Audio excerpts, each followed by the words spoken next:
Chapter 21. O western wind, when wilt thou blow, that the small rain down can rain? It was the 1st of June, the day of the general meeting, and there had not been a drop of rain yet. As Florey came up the club path, the sun of afternoon, slanting beneath his hat brim, was still savage enough to scorch his neck uncomfortably. The Mali staggered along the path, his breast muscles slippery with sweat, carrying 2 kerosene tins of water on a yoke. He dumped them down, slopping a little water over his lank brown feet, and salaamed to Florey. "Well, Molly, is the rain coming?" The man gestured vaguely towards the west. "The hills have captured it, Sahib. Koktada was ringed almost round by hills, and these caught the earlier showers, so that sometimes no rain fell till almost the end of June. The earth of the flower beds, hoed into large untidy lumps, looked gray and hard as concrete." Florey went into the lounge and found Westfield loafing by the veranda, looking out over the river, for the chicks had been rolled up. At the foot of the veranda a chokra lay on his back in the sun, pulling the punka rope with his heel and shading his face with a broad strip of banana leaf. "Hello, Florey, you've got thin as a rake. So've you."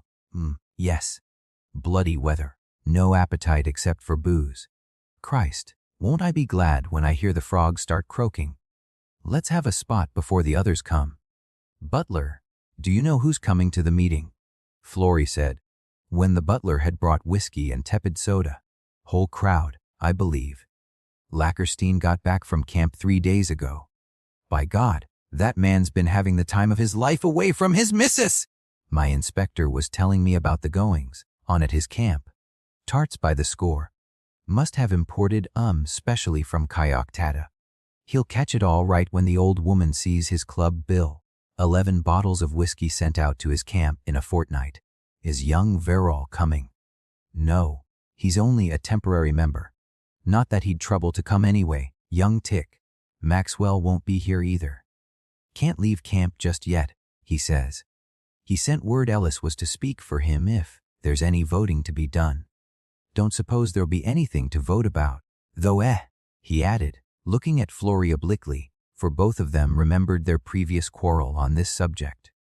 "I suppose it lies with MacGregor. What I mean is, MacGregor'll have dropped that bloody rot about electing a native member, Not the moment for it just now. After the rebellion and all that."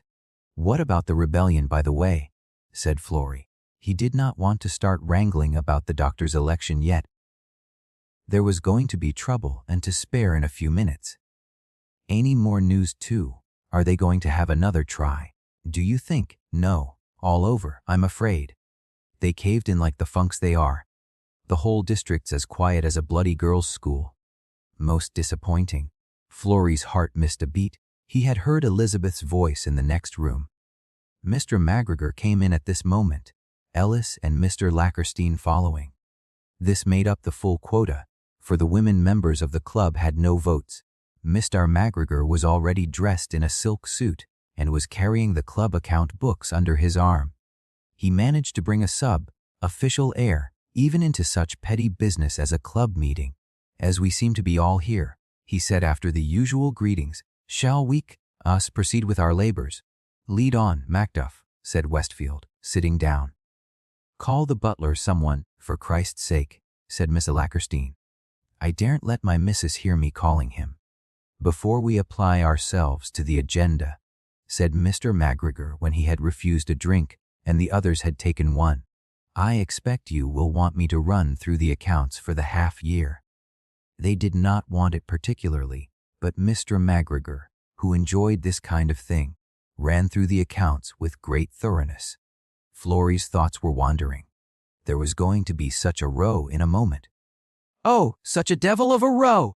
They would be furious when they found that he was proposing the doctor after all, and Elizabeth was in the next room. God send she didn't hear the noise of the row when it came. It would make her despise him all the more to see the others baiting him. Would he see her this evening? Would she speak to him? He gazed across the quarter-mile of gleaming river.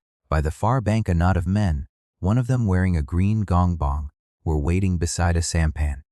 In the channel, by the nearer bank, a huge, clumsy Indian barge struggled with desperate slowness against the racing current.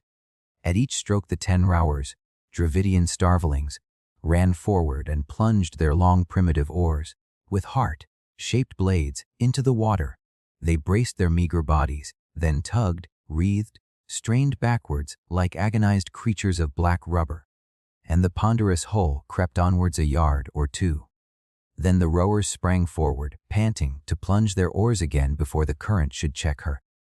"And now," said Mr. McGregor more gravely, "we'll come to the main point of the agenda. That, of course, is this distasteful question, which I am afraid must be faced, of electing a native member to this club. When we discussed the matter before, what the hell?" It was Ellis who had interrupted. He was so excited that he had sprung to his feet. "What the hell? Surely we aren't starting that over again. Talk about electing a damned nigger so this club, after everything that's happened. Good God, I thought even Flory had dropped it by this time." Or friend Ellis appears surprised. "The matter has been discussed before, I believe. I should think it damned well was discussed before. And we all said what we thought of it. By God, if our friend Ellis will sit down for a few moments," said Mr. McGregor tolerantly. Ellis threw himself into his chair again, exclaiming, "A bloody rubbish!" Beyond the river Flory could see the group of Burmans embarking. They were lifting a long, awkward, shaped bundle into the sampan. Mr. McGregor had produced a letter from his file of papers. Perhaps I had better explain how this question arose in the first place. The commissioner tells me that a circular has been sent round by the government, suggesting that in those clubs where there are no native members, one at least shall be co-opted, that is, admitted automatically. The circular says, "Ah, yes! Here it is. It is mistaken policy to offer social affronts to native officials of high standing. I may say that I disagree most emphatically. No doubt we all do. We who have to do the actual work of government see things very differently from these paget MPs who interfere with us from above. The commissioner quite agrees with me. However, but it's all bloody rot," broke in Ellis. "What's it got to do with the commissioner or anyone else? Surely we can do as we like in our own bloody club. They've no right to dictate to us when we're off duty." "Quite," said Westfield. "You anticipate me. I told the commissioner that I should have to put the matter before the other members, and the course he suggests is this. If the idea finds any support in the club, he thinks it would be better if we co-opted our native member. On the other hand, if the entire club is against it, it can be dropped. That is, if opinion is quite unanimous." "Well, it damned well is unanimous," said Ellis.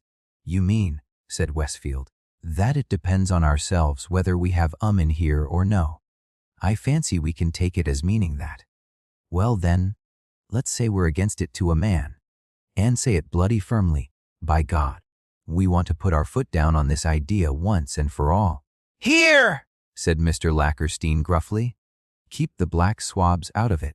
Esprit de corps and all that." A Mr. Lackerstein could always be relied upon for sound sentiments in a case like this.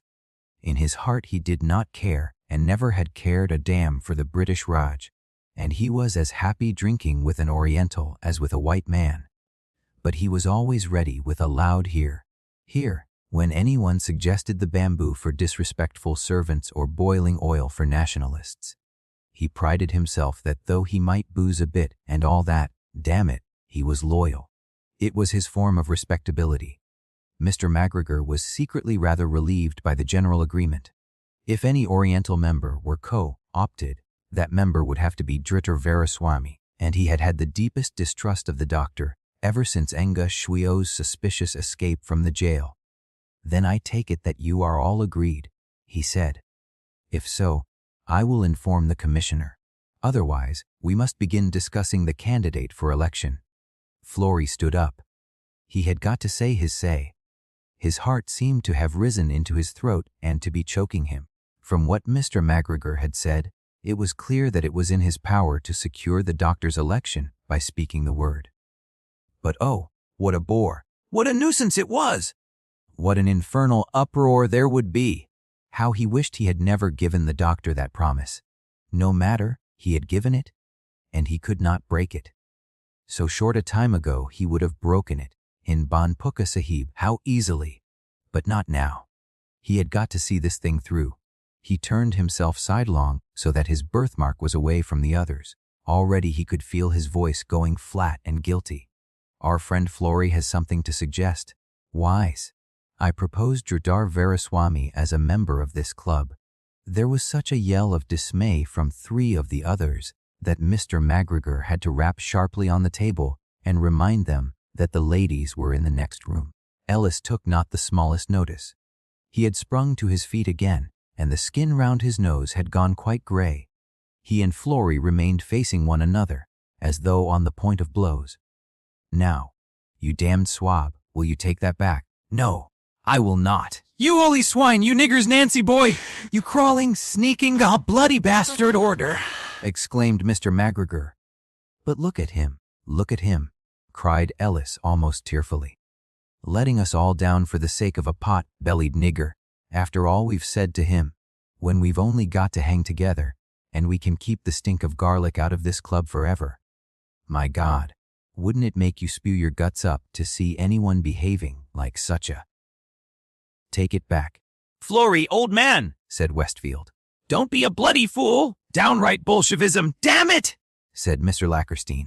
Do you think I care what you say? What business is it of yours? It's for McGregor to decide. Then do you adhere to your decision, said Mr. McGregor gloomily. I's Mr. McGregor side pity. Well, in that case I suppose I have no choice.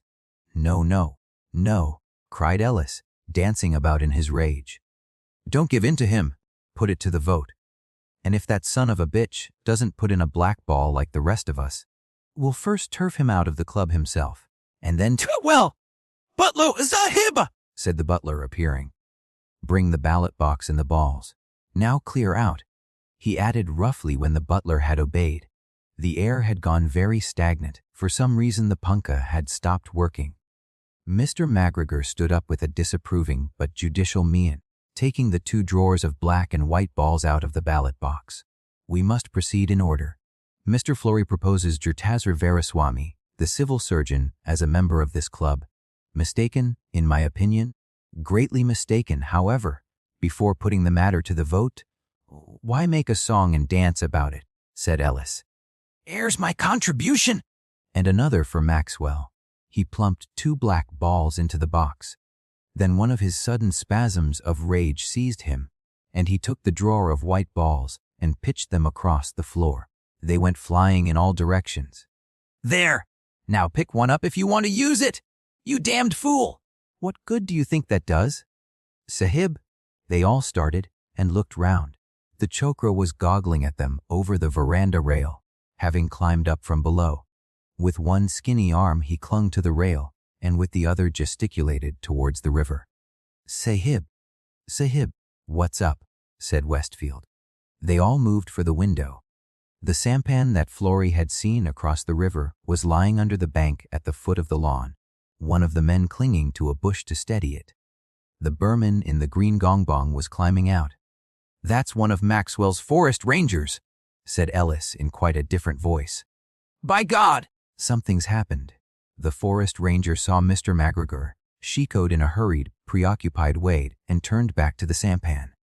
4 other men, peasants, climbed out after him, and with difficulty lifted ashore the strange bundle that Flory had seen in the distance. It was 6 feet long, swathed in cloths, like a mummy. Something happened in everybody's entrails. The forest ranger glanced at the veranda, saw that there was no way up, and led the peasants round the path to the front of the club. They had hoisted the bundle on to their shoulders as funeral bearers hoist a coffin. The butler had flitted into the lounge again, and even his face was pale after its fashion. That is, gray. Butler, said Mr. McGregor sharply. Sir, go quickly and shut the door of the card room. Keep it shut. Don't let the Memsahibs see. Aye, sir. The Burmans, with their burden, came heavily down the passage. As they entered, the leading man staggered and almost fell. He had trodden on one of the white balls that were scattered about the floor. The Burmans knelt down, lowered their burden to the floor, and stood over it with a strange reverent air, slightly bowing, their hands together in a shiko. Westfield had fallen on his knees, and he pulled back the cloth. Christ! Just look at him, he said, but without much surprise. Just look at the poor little bee. Mr. Lackerstein had retreated to the other end of the room with a bleeding noise. From the moment when the bundle was lifted ashore, they had all known what it contained. It was the body of Maxwell, cut almost to pieces with Daz by two relatives of the man whom he had shot